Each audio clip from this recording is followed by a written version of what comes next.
Big Hana, little whirlwind. The thing is, I feel bad for Belshire, to be honest, because everyone keeps calling it Bigger Hana, Fatter Hana. It's gonna get an eating disorder. It is. It's like, well, it's definitely gonna have some kind of like sibling complex where it's like the inferior sibling is like, oh, you're this kid's brother. It's like, no, I'm my own person. I'm not someone else's brother. Poor Belshire. I love you, Belshire. I think you're a really cool map, but playing on this map are two really cool people as well, Greedy. In the top left, we've got the blue Zerg, Marcel, and in the bottom right, we've got the red Protoss, WonnaPlay. Yeah, WonnaPlay taking that first game, doing some really, really great play. I did love that. And his force fields at the end, like, everything he did, it kind of had like a good decision behind it. So it's like, okay, I'm gonna build Phoenix, deny scouting, expand to bottom left. He's gonna try and kill it. I will push out. I will kill the third. And then like he'd get his army in position, force field off. Like it wasn't as if like he thought about force fielding or he thought about doing something else. He had a clear plan and just executed it really well. He's good at it, to be honest. So I think WannaPlay is actually, out of the non-pro players, would be one of my favourites to do very well in the offline finals. Yeah, he's a really good player. We are seeing a lot of very good Protoss players from the semi-pro kind of scene being like which really is actually strong really contenders. surprising as well, because at the top tier of pro, we're seeing, especially in WCS EU, that Protoss players are really underrepresented. Yeah, they are. It's actually still, well, although people, like some Zergs that I know, complain a lot about certain new units and certain compositions, Zergs are actually doing really well across all pro scenes. Like, it's European Zergs are doing well, Korean Zergs are doing well, it's... Zergs are doing well. yeah. Pretty much. That was the summary. Just like, I'm just like... you've got me to that point where I just start going a bit crazy. But as we can see, Forge, Nexus on its way, two Zerglings coming down, and we've got a third being taken first by Marcel just due to the probe block, which is irritating, and nothing too worrying is occurring on either side, and we're going to definitely be getting to sort of the like 7-minute mark before we get anything too exciting.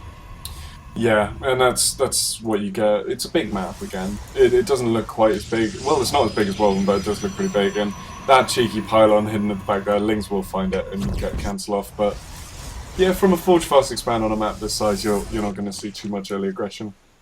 Now, talking about Zergs doing quite well, you know what it is, don't you? It all started. Everyone was like, "Oh, Zerg underpowered, la la la la la," and then Life came along.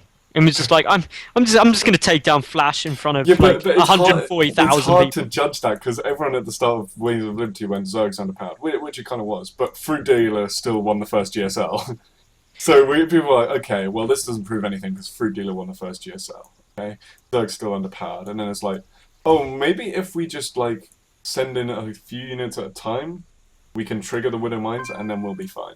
And then they're like, oh, we can utilize this ancient technique called micro, and we can actually do really well. And now Hey, all the Zergs are don't kind of try doing and it. make Zerg players micro. I think they can do it. All the top tier ones can do it. I think the people suffering are the ones kind of low masters. How Low to play masters like Zerg. Diamond. Select Hatchery, select Lava, hold down D key for 7 minutes. Then select Hatchery, select Lava, hold down R key for a minute, then push. Win. Yeah. No, the old joke is like, gonna see a Zerg micro, and then he just splits his army into 2 different groups and flanks, and he's like, look, I'm microing. It's like, no. The epitome of like my Zerg micro is when I put Infestors or Vipers on a different control group to the rest of my army and still win against like Master League players. Just be like, I macro so hard you would not even believe. Like, I macro really hard because I just can't micro. I know I'm the same way. What do you think I mac? see, I can micro really well. I'm really good at micro. I can play all 3 races to like a Masters level. Oh, yeah. You're a random, not Zerg.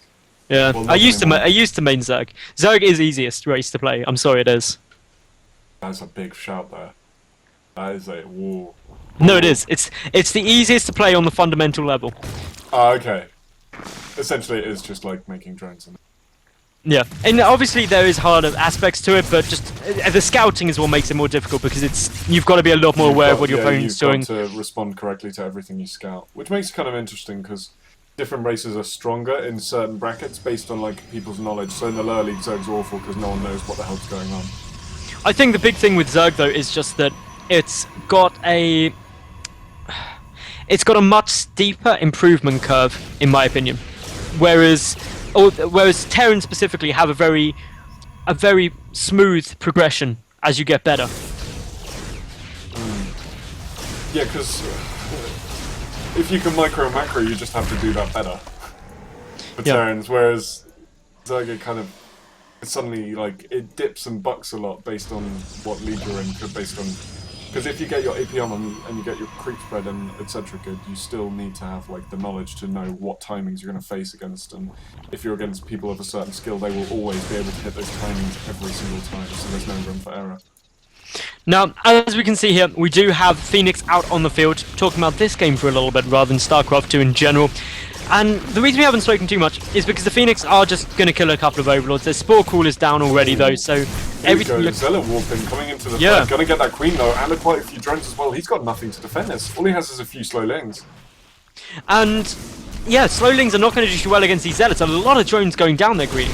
Yeah, and this is another case of WonnaPlay getting those two Phoenix out and going and denying Overlord scouting. And oh god, look, we've got Zealots coming in by the masses now. With that +1 attack done, they are tearing these Zerglings apart. They are going to absolutely destroy them, and that is unfortunate.